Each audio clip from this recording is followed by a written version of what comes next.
Welcome to exam cracker. दोस्तों, आप जानते हैं कि पीसीएस का नोटिफिकेशन आ चुका है। 22 तारीख से आप फॉर्म भर सकते हैं उसका।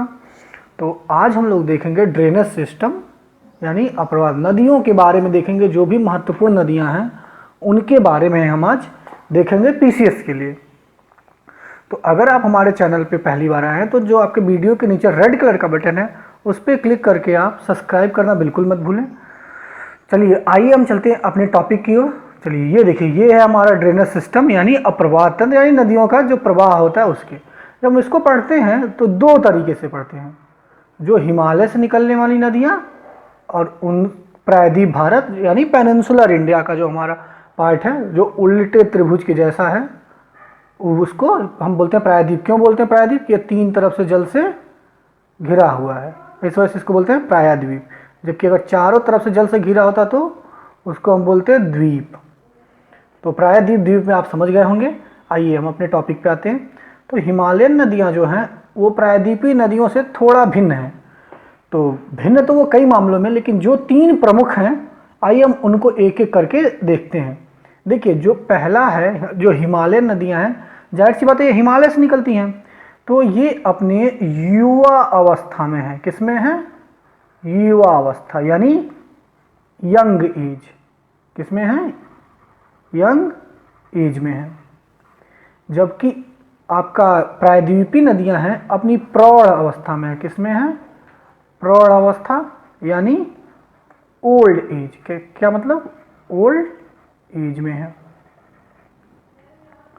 दूसरा अगर आप देखें इनमें तो दूसरा जो सबसे बड़ा आता है कि जो हिमालय नदियां हैं इनमें सालों भर जो जल है वो बना रहता है, बना रहता है। जबकि प्रायद्वीपीय भारत की जो नदियां होती हैं वो होती हैं मानसूनी नदियां। कैसी होती हैं? मानसूनी यानी मानसून के समय इनमें पानी रहेगा, अदर टाइम बहुत थोड़ा पानी या सूखी अवस्था में रहेंगी। तीसरा और अंतिम पॉइंट जो है, ये नदियां अपने बेसिन, मैं बताता हूँ बेसिन के बारे में। जो बेसिन है उसको ये क्या करती हैं? उसको गहरा करती हैं। क्या करती हैं? गहरा करती हैं। इनमें क्या है? ये अपने बेसिन को गहरा नहीं करती। पहली बात तो हम देखेंगे बेसिन क्या है और गहरा क्यों नहीं करती। आइए देखिए, हिमालयन नदियां जो हैं वो क्या है? मैदानी भागों से बहती हैं। दूसरा अपने यंग एज में है तो इसलिए वो गहरा करती हैं। और बेसिन क्या होता है? देखिए, ये दो नदियों के बीच में जिसमें कि नदी बहती है इसको बोलते हैं नदी का बेसिन। इसको क्या बोलते हैं? नदी का बेसिन। तो ये गहरा करती है जबकि ये गहरा नहीं करती। क्यों नहीं करती है? क्योंकि ये ज़्यादातर पर्वतीय मैदान से बहती है। किसमें? पर्वतीय मैदान से। और पहाड़ों को काटना आसान काम नहीं है। जबकि ये मैदानी भागों से बहती है तो मिट्टी बहा के लाती हैं। दूसरा, आप लोग हमेशा ये चीज़ देखते हैं कि कौन सी नदी कहाँ से निकलती है, उसके लिए ट्रिक याद करते हैं। तो सबसे अच्छा जो होता है वो मैपिंग ट्रिक होती है। तो आज हम लोग मैपिंग के सहारे काफ़ी नदियों को देख लेंगे कि उनका उद्गम कहाँ से है। तो आइए जो प्रमुख नदियाँ हैं उनके बारे में हम देखें कि उनका उद्गम और उससे रिलेटेड जो भी थोड़ी बहुत डिटेल है जो हमारे पीसीएस के लिए इम्पॉर्टेंट है उसको देखेंगे। चलिए, पहला जो नदी है वो है हमारा पहला सिंधु, दूसरा सतलज और तीसरा ब्रह्मपुत्रा। ये तीनों नदियां जो है वो कहाँ से निकलती हैं? मानसरोवर से। कहाँ से निकलती हैं? मानसरोवर। कहाँ है ये? ये है आपका तिब्बत में। ये देखिए, ये आपका हो गया ब्रह्मपुत्र। अब देखिए, सिंधु, सतलज और ब्रह्मपुत्र कहाँ से निकलती है? मानसरोवर में, मानसरोवर झील के पास आस पास से ही ये तीनों नदियाँ निकलती हैं। एग्जाम में हमेशा आपको मानसरोवर मिल जाएगा। आसपास वाले डेटा आपको याद करने की जरूरत नहीं है कि एग्जैक्ट कहाँ से निकलती है। ये मानसरोवर के झील से निकलती है। हमेशा क्वेश्चन आएगा तो मानसरोवर ही आएगा। दूसरा देखिए, ये तो पाकिस्तान चली जाती है और हमारा इसके साथ जानते हैं जो असल जो जिसका 20% जल ही केवल भारत इस्तेमाल करता है, बाकी 80% पाकिस्तान में चला जाता है। तो आप ये देखें कि ये जो बहती है वो आपका लद्दाख और जास्कर, दो पर्वत श्रृंखलाएं हैं ट्रांस हिमालय के, उनके बीच में ये बहती है। तो याद रखिएगा, लद्दाख और जास्कर के बीच सिंधु बहती है और इसका 20% जल ही केवल हम इस्तेमाल कर सकते हैं। बाकी ये पाकिस्तान में चली जाती है, तो इसमें हमें ज़्यादा फोकस करने की ज़रूरत नहीं है, ना ही कभी ये एग्ज़ाम में बहुत इंपॉर्टेंट आता है। जो आता है ये यही आता है कि किन दो पर्वतों श्रृंखलाओं के बीच बहती है। कितना प्रतिशत जल इस्तेमाल कर सकते हैं? 20%। चलिए ब्रह्मपुत्रा पे आते हैं। ये हमारे लिए इंपॉर्टेंट है क्योंकि ये भारत के 2 राज्यों से बहती है। देखिए ब्रह्मपुत्रा जब तिब्बत में जाती है तो इसका नाम होता है, बताइए, सांगपो। क्या होता है? सांगपो। तिब्बत में, कहाँ? तिब्बत में। जब यही सांगपो अरुणाचल में आती है तो इसका नाम होता है दिहांग। क्या नाम होता है? दिहांग, अरुणाचल में। उसके बाद ये जब असम में आती है तो इसका नाम हो जाता है ब्रह्मपुत्रा। कहाँ? असम में। इसको हटा दीजिए आप यहाँ। असम में क्या नाम हो जाता है इसका? ब्रह्मपुत्रा। और इंटरेस्टिंग बात क्या है इसमें कि असम में ही विश्व का सबसे बड़ा नदी द्वीप, विश्व का, फिर से इसको कोड करके आप लिख लीजिए, जो विश्व का सबसे बड़ा नदी द्वीप जो है वो क्या है? उसका नाम है माजुली, जो कि असम में पड़ता है।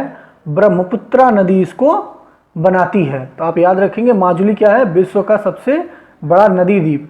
जबकि विश्व का सबसे बड़ा द्वीप जो है वो क्या है? ग्रीनलैंड। आप जानते होंगे ग्रीनलैंड को, ये बहुत आसान सा है। तो विश्व का जो सबसे बड़ा द्वीप है वो है आपका ग्रीनलैंड। लेकिन नदियों के द्वारा बनाया गया विश्व का सबसे बड़ा द्वीप माजुली कहाँ है? भारत में। भारत में कहाँ? असम में।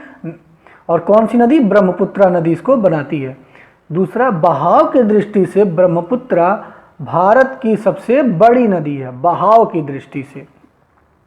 तो ब्रह्मपुत्रा के बारे में इतनी डिटेल काफ़ी है। हमें नहीं लगता इसके लिए कुछ ट्रिक याद करने के लिए। बहुत से लोग आपको ट्रिक बताएंगे कि देखिए ये ब्रह्म है तो ब्रह्मा जी इसको मान लीजिए, ये सिंधु है तो साधु मान लीजिए, उनके लिए मान सम्मान बहुत अच्छा होता है तो ये दोनों मान सरोवर। तो इतने एक छोटी सी चीज़ के लिए आप इतना लंबा ट्रिक याद करें, उससे अच्छा आप सिर्फ एक मानसरोवर याद रखिए। मानसरोवर झील कहाँ है? तिब्बत में। वहाँ से कौन कौन सी नदियाँ निकलती हैं? सिंधु, सतलज और ब्रह्मपुत्र। चलिए आगे हम देखते हैं। ये देखिए हम क्या है, उत्तर से दक्षिण की तरफ अपने बढ़ रहे हैं। तो सारे नदियाँ जो मुख्य हैं उनको हम कवर करेंगे उत्तर से दक्षिण की तरफ। तो याद रखिए ब्रह्मपुत्रा कहाँ आती है? पहले अरुणाचल में दीपू दर्रे से होते हुए, तो उसको वहाँ कहते हैं, तिब्बत में इसको कहते हैं सांगपो, जबकि अरुणाचल में इसको कहते हैं दिहांग। असम में आती है तो इसका नाम पड़ता है ब्रह्मपुत्रा। और गुवाहाटी इसी के किनारे है। और असम में ही ये नदी का विश्व का सबसे बड़ा नदी द्वीप माजुली बनाती है। चलिए अगले, दूसरा हमारा देखिए गंगोत्री है। यहाँ से निकलती है भागीरथी। भागीरथी, इसको ऐसे कर लिए, भागीरथी। तो भागीरथी, देखिए भागीरथी को ही हम क्या बोल देते हैं? गंगा। हालांकि गंगा नाम इसका पड़ता है देवप्रयाग में, जब इधर से अलकनंदा और भागीरथी आके मिलती हैं तो उसके सम्मिलित जल को देवप्रयाग से क्या बोलने लगते हैं? गंगा। गंगा से रिलेटेड चीज़ें देखिए, ये हमारी भारत की सबसे लंबी नदी है, लंबी नदी। और इसकी साइज देखिए, इसका लेंथ हमेशा क्या होता है अलग अलग किताबों में, लेकिन according to the NCERT 2525 kilometre लंबी ये है 11th क्लास की एनसीईआरटी के अनुसार। ये भारत की सबसे लंबी नदी है, भारत की राष्ट्रीय नदी भी है ये, तो नेशनल रिवर भी हमारी है ये। आप इसे याद रखेंगे कि नेशनल रिवर कौन सी है हमारी, कहाँ से निकलती है? गंगोत्री से। हालांकि वहाँ इसको क्या कहते हैं? भागीरथी। अब आइए यमुना। यमुना निकलती है यमुनोत्री से। कहाँ से निकलती है यमुना? यमुनोत्री। ये दोनों हैं कहाँ? यूके में। यूके मतलब उत्तराखंड। ये दोनों कहाँ हैं? यूके में, उत्तराखंड। तो यमुना कहाँ से निकलती है? यमुनोत्री में। इसके साथ क्या है? यह गंगा की सबसे लंबी सहायक नदी है। गंगा की सबसे सहायक नदी क्या है? यमुना। कहाँ से निकलती है? यमुनोत्री से। ये इलाहाबाद में आके गंगा से मिल जाती है। जब गंगा ऐसे आगे आती है तो यहाँ से ये इलाहाबाद में आके गंगा से मिल जाती है। बहुत आसान सा। गंगा कहाँ से निकली? गंगोत्री से। जहाँ निकलती है तो इसको वहाँ भागीरथी कहते हैं। यमुना से कहाँ निकलती है? यमुनोत्री। ये दोनों कहाँ है? यूके, उत्तराखंड में। और ये गंगा, ये सब भारत की सबसे लंबी नदी है। इसकी लंबाई 2525 किलोमीटर है। ये भारत की एक राष्ट्रीय नदी भी है। और थोड़ा एक डिटेल और देख लें आप कि NW1 नेशनल वाटर वे यानी राष्ट्रीय जल मार्ग 1 भी गंगा नदी पे है। कहाँ से? इलाहाबाद से वेस्ट बंगाल तक। इलाहाबाद से वेस्ट बंगाल तक ये जाती है। हालांकि इसका ज़्यादातर काम बनारस से ही होता है ट्रांसपोर्टेशन का, लेकिन ये है इलाहाबाद से वेस्ट बंगाल तक। चलिए अगले नदी की तरफ चलते हैं। अगला हमारा इंपॉर्टेंट पॉइंट जो है वो है अमरकंटक। क्या है? अमरकंटक। अमरकंटक एक चोटी है, एक पर्वत श्रृंखला है। ये हमारा जो सतपुड़ा पर्वत है, सतपुड़ा, उसकी दूसरी सबसे सेकंड कौन सी चोटी है? सेकंड। पहला है धूपगढ़। ये चोटी है। यहाँ से भी 3 नदियाँ निकलती हैं। जैसे कि हमारा मानसरोवर से 3 निकल रही थी, यहाँ से भी कितनी नदियाँ निकलती हैं? 3।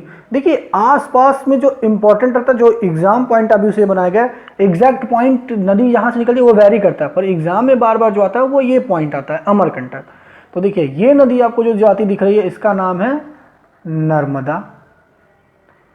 ये जो आपको नदी है ये है सोन। और ये जो नदी आपको देख रहे हैं ये है आपका महानदी। नर्मदा के बारे में बाद में बात करते हैं, पहले सोन देखिए। सोन यहाँ से निकलती है और आगे जाके बिहार में गंगा से मिल जाती है। किससे मिल जाएगी? आगे जाएगी और गंगा से मिल जाएगी। आप जानते हैं ये उड़ीसा में जाती है। महानदी कहाँ जाएगी? ओडिशा आप बोलते हैं उसको। उड़ीसा में चली जाएगी और बंगाल की खाड़ी में जाके गिर जाती है। नर्मदा और ताप्ती 2 नदियाँ इंपॉर्टेंट है हमारे लिए।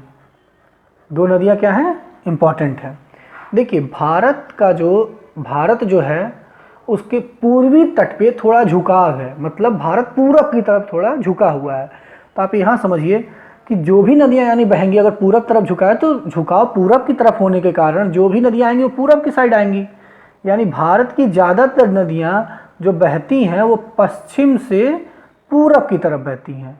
बड़ी नदियों में नर्मदा और ताप्ती ही हैं जो अपोजिट डायरेक्शन में बहती हैं। कैसे? ये बहती हैं आपका पूरब से पश्चिम। कैसे बहती हैं? पूरब से पश्चिम की तरफ बहती हैं। तो अब इनको पूरब से पश्चिम बहने की इतनी ज़रूरत कैसे होती है? इतना इनको मतलब ढलाव के अगेंस्ट जाना है, मतलब इनको चढ़ाई करनी पड़ती है। तो देखिए उसका राज क्या है? उसका राज आप ऐसे देखिए यहाँ कि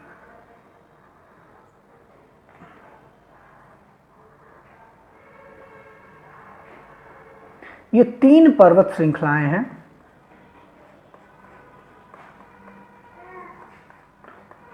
इन तीनों पर्वतों को हम देखेंगे। देखिए ये जो है आपका, ये है आपका विंध्यन पर्वत, ये आपका है सतपुड़ा पर्वत, और ये आपका है अजंता पर्वत, अजंता। तो नर्मदा जो है वो इस घाटी से निकलती है, मतलब विंध्यन और सतपुड़ा के बीच से कौन निकल जाती है? नर्मदा। जबकि ताप्ती जो निकलती है वो कौन सी निकलती है? सतपुड़ा और अजंता के बीच। बार बार पीसीएस में आता है, याद रखिए कि इन क्या है, दो पहाड़ों के बीच का जो हमें वैली मिल जाता है, उस वजह से ये चली जाती है, अदरवाइज ये नहीं जा पाती क्योंकि ढलान है। आप पश्चिम की तरफ अगर कोई नदी जाती है तो उसको चढ़ाई मिलेगी, तो ये चढ़ाई पे चढ़ती है, लेकिन सिर्फ इस वजह से कि दो पर्वतों के बीच इसको एक आप दर्रा कह लीजिए, उसको वैली बोलते हैं इंग्लिश में, वैली, तो वैली एक्चुअली में है ये। तो इन वैली से दो पर्वतों के बीच से इनको जगह मिल जाती है, इसलिए ये चली जाती हैं। दूसरी चीज़ ये है कि ये पूरब से पश्चिम बहने वाली दो प्रमुख नदियाँ हैं। इनमें नर्मदा जो है वो पूरब से पश्चिम बहने वाली सबसे बड़ी नदी है, सबसे मतलब लंबी नदी है, जो आपकी कहाँ बहती है, पूरब से पश्चिम की तरफ बहती है।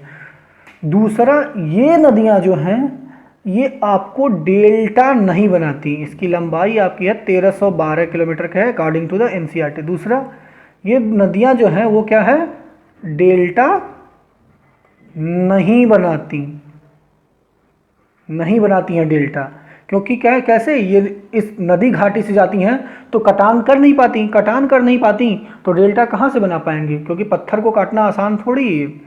तो इस वजह से ये डेल्टा नहीं बना पाती। क्या है, फिर से देखिए क्यों चली जाती है। पहले तो अगर मेंस में आ जाए तो आपको लिखने के लिए तो आप बता देंगे कि ये दो वैली से जाती है, इस वजह से क्या होता है कि ये चढ़ाई कर लेती हैं। दूसरा, नर्मदा जो है पूरब से पश्चिम बहने वाली सबसे लंबी नदी है। दूसरा, ये नदियाँ डेल्टा नहीं बनाती और ये सारी क्या है, अरब सागर में जाके गिरती हैं। तो देखिए सिर्फ डायग्राम से ही हमने देखा, तीन हम लोगों ने उधर नदी देखा, दो गंगोत्री, यमुनोत्री और तीन ये, 8 नदियाँ तो आपको ऐसे ही याद हो गया। 8 बड़ी, यही प्रमुख नदियाँ हैं सारी। तो आपको उसके लिए कोई ट्रिक नहीं है, सिंपल से एक टर्म पकड़िए जहाँ से मेन मेन नदियाँ उसके आसपास से निकलती हैं, जो एग्जाम में आता है। और ये आप तभी कर पाएंगे जब आप प्रीवियस ईयर के पेपर लगाए हों। अगर आपको पीसीएस प्री निकालना हो तो आप 10 साल के 10 साल के पेपर पहले प्रीवियस ईयर पेपर लगा लीजिए, आपको खुद ही आइडिया हो जाएगा। देखिए अब 3 प्रमुख नदियाँ हमारे पास बचती हैं, पहला गोदावरी, दूसरा कृष्णा और तीसरा कावेरी। मैंने आपको पहले बताया था कि हम कैसे आ रहे हैं, उत्तर से दक्षिण की तरफ। देखिए दक्षिण में कावेरी सबसे, तो गोदावरी जो है इसके बारे में तो बहुत ही कन्फ्यूजन रहता है, लेकिन देखिए इसको दक्षिण भारत यानी साउथ इंडिया की गंगा कहते हैं। आप याद रखिएगा, बिल्कुल कन्फ्यूजन मत होगी। गंगा कहते हैं, बूढ़ी गंगा कहते हैं, बृहद गंगा कहते हैं, जितने भी गंगा से तुलना होगी वो किसकी होगी, गोदावरी की। बिल्कुल याद रखिए, बिल्कुल कंफ्यूज होने की ज़रूरत नहीं है। जो इसकी लंबाई है वो तो आपको ऐसे नहीं, देखिए गंगा और सिर्फ इसकी 2 नदियों की आप क्या करेंगे, लंबाई याद करेंगे और किसी की नहीं।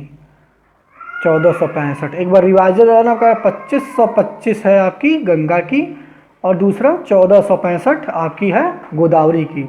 दूसरा, इसकी लंबाई होने के कारण यह भारत की दूसरी सबसे लंबी नदी है। ये इंपॉर्टेंट पॉइंट रहा, आपकी दूसरी सबसे लंबी, मतलब इतना है क्या है, ये इसे दक्षिण भारत की गंगा कहते हैं। इसकी लंबाई जो है, लेंथ कितनी है, 1465। यह भारत की दूसरी सबसे लंबी नदी है। याद रखिए, बार बार आता यमुना नहीं है, गंगा है, मतलब गोदावरी है, गंगा सबसे दूसरी।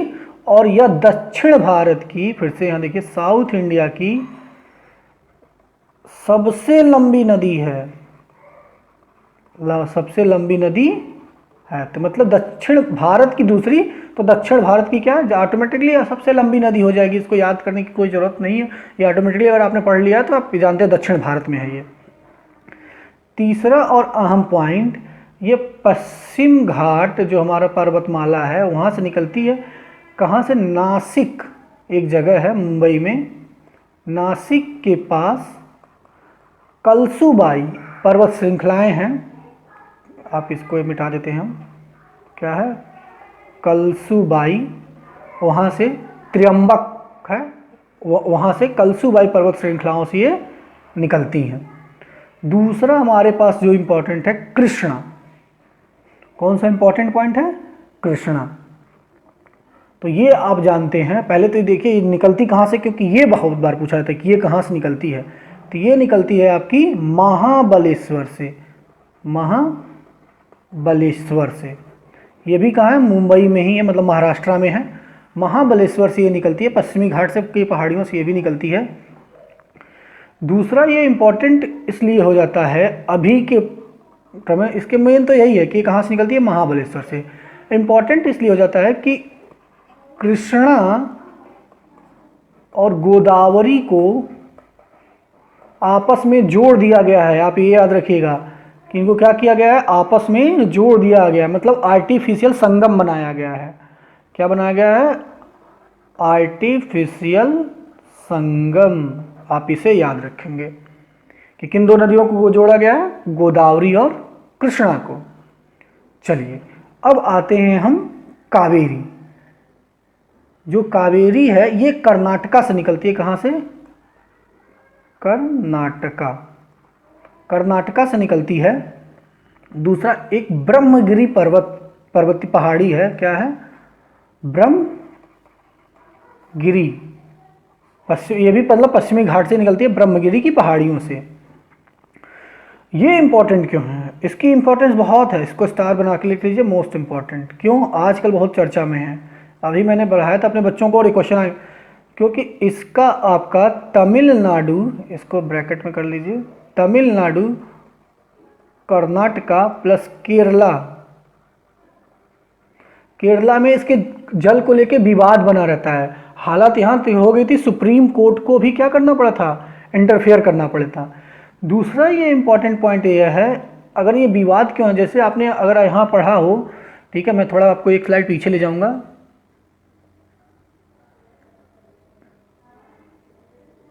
तो देखिए लिखा ये मानसूनी नदियां हैं। कैसी हैं, मानसूनी नदियां हैं। फिर इतना विवाद क्यों, फिर अगर ये मानसूनी नदियां हैं तो इतना विवाद क्यों। ये दक्षिण भारत की, ठीक है, दक्षिण साउथ इंडिया की एकमात्र नदी है, एकमात्र नदी है जिसमें सालों भर जल बना रहता है, सालों भर जल बना रहता है। याद रखिएगा, कई बार ये पीसीएस में पूछा है कि दक्षिण भारत की वो कौन सी नदी है जिसमें सालों भर जल बना रहता है, क्योंकि क्या है, मानसूनी नदियां हैं। अब होता क्या है कि जब मानसून आता है तब केरल के तट पे, केरल कर्नाटका में आता है, तब उसमें जल मिल जाता है। जब और नदियां नहीं रहती हैं तो ये लौटते हुए मानसून से सबसे ज़्यादा बारिश कहाँ होती है, बताइए। ये बहुत फेमस क्वेश्चन है, तमिलनाडु में लौटते हुए मानसून से कोरोमंडल तट पे, तब इसको जल मिल जाता है। तो इसलिए इसमें सालों भर जल बना रहता है। और ये विवादित नदी है किसके बीच, दो पूछेगा तो आप तमिलनाडु और कर्नाटका मांगेंगे, किन दो राज्यों के बीच पूछेगा तो तमिलनाडु कर्नाटका, और तीन पूछेगा तो तमिलनाडु कर्नाटका और केरल। तो देखिए सारी चीज़ें आपको याद हो गई। अब एक बार देख लीजिए कहाँ से निकलती है, निकलती है कलसू पश्चिमी घाट परमालय, कलसू भाई से, त्र्यंबक से, नासिक के पास। ध्यान रखिएगा जो महाकुंभ लगता है यहीं लगता है, नासिक में, गोदावरी के तट पे। दूसरा ये इसका तो बस यही पूछता है कहाँ से निकलती है, तो महाबलेश्वर से निकलती है। इंपॉर्टेंट क्या है, कृष्णा और गोदावरी नदियों को आर्टिफिशियल संगम बनाया गया है। तीसरा ये कर्नाटका से ब्रह्मगिरी पर्वतों से निकलती है, पश्चिमी घाट के। दक्षिण भारत की एकमात्र नदी है जिसमें सालों भर जल बना रहता है। ये विवादित है किसके बीच, तमिलनाडु, कर्नाटका और केरल के बीच। तो उम्मीद करते हैं ये वीडियो आपको पसंद आया होगा। अगर ये वीडियो पसंद आया तो प्लीज़ अपने दोस्तों के बीच शेयर करें इसको, ताकि और लोगों को जो पीसीएस का पेपर आने वाला है उसमें उनको बेनिफिट हो पाए। अगर आपका कोई सुझाव हो, किसी और टॉपिक पे आप हमारा वीडियो चाहते हैं तो नीचे कमेंट में ज़रूर बताएं, उस टॉपिक पे ज़रूर एक वीडियो बनाया जाएगा। इस वीडियो को देखने के लिए आपका बहुत बहुत धन्यवाद। जय हिंद।